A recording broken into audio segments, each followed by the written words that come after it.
Thank you for joining us for the Daily Treasure podcast produced by Mark Inc. Ministries. I'm Sharon Betters, your narrator, and our guest writer for this week is Darcy Steiner. Today's devotional is Don't Cross That Bridge, and today's treasure is from Psalm 94, verse 19. When anxiety was great within me, your consolation brought me joy. Friends, not all bridges are meant to be crossed. Some are beaten up, others are unfinished. Most bridges bring delight, whether to admire them architecturally, to stand on them and gaze at the sparkling flow of the river beneath, or to cross over on a nature walk.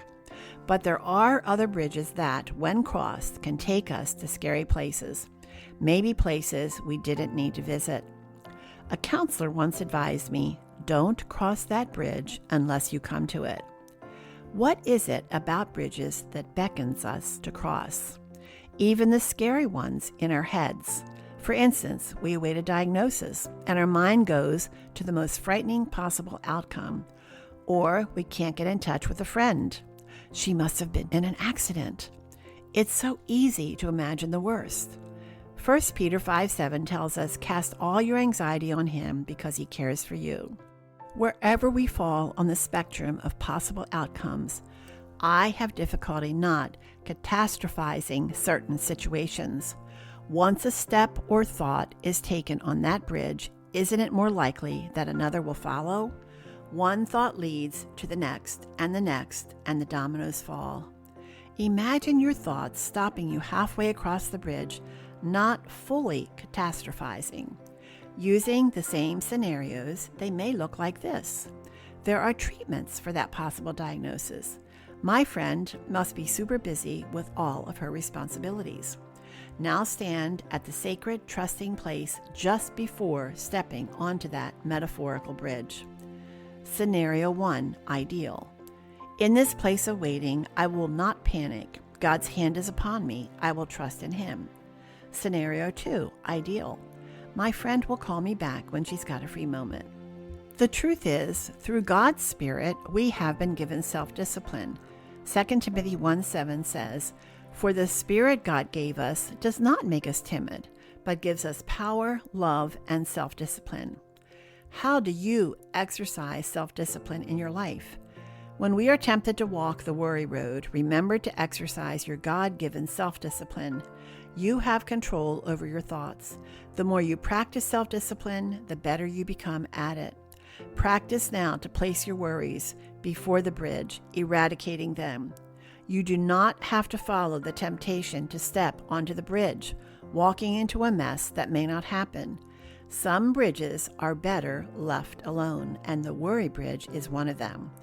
Turn around and walk the other way. Most of the time, the worst-case scenario does not become a reality. However, sometimes it does. The diagnosis is dire. The friend was in a car accident. Now we do have to take our first step onto that bridge. Maybe we've never had to walk across this kind of bridge before and have many fears about doing so. Again, we can practice self-discipline one step at a time. As we take that necessary step, we must remember that our metaphorical bridge has beam reinforcements of the Father, Son, and Holy Spirit if we invite them in. They are your support beams as you walk one step at a time across that bridge, perhaps facing your mortality or a friend's pain. When we must cross that bridge, we can cross it confidently and faithfully, or we face a weak, broken bridge. Friends, the choice is ours. Don't cross that bridge unless you come to it. Requires self-discipline. It takes self-discipline not to worry, but to trust in God. He is the light unto our path, according to Psalm 119, verse 105, wherever that path leads. So friend, go forward, one stepping stone step at a time. Live a life with a disciplined mind. Give up the control you only think you have. It is a farce.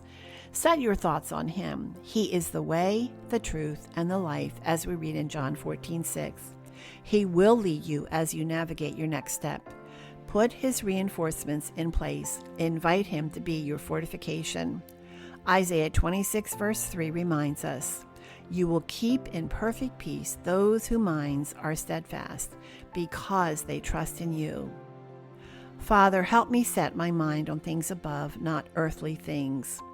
You give me self-discipline to keep my heart inclined toward yours. When I face worry bridges, activate your guidance, spirit, and your wisdom, Father, and be my anchor. Jesus, I choose to give my worries to you today and instead practice self-discipline. Hey friends, thanks so much for joining us for this Daily Treasure podcast. And once more, thank you for the comments that you leave and the ratings that you leave on your favorite podcast platform.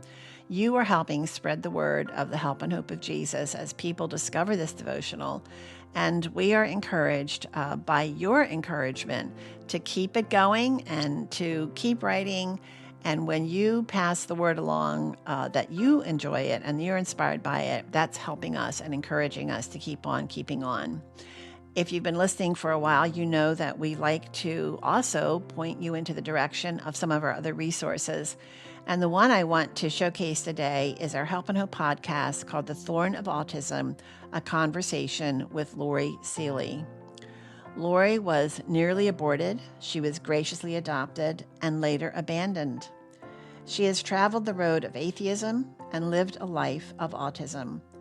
Lori was diagnosed with autism as an adult, and not long after that diagnosis, she learned her son had autism as well.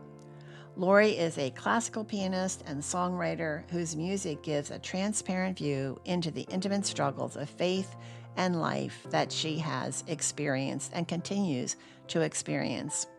In this conversation, the parents of a young man who has autism ask Lori the questions burning in the hearts of other parents with high-functioning children that struggle every day with the thorn of autism. Friends, this is a powerful and rich conversation that is going to help parents better understand their children and how to help them find their way in a sometimes confusing and scary world. I hope that you will check out this conversation with Lori. I know that you're going to be encouraged by it. And remember, pass the word, share it with your friends. I'm Sharon Betters. Thanks so much for joining us, and we look forward to being with you tomorrow.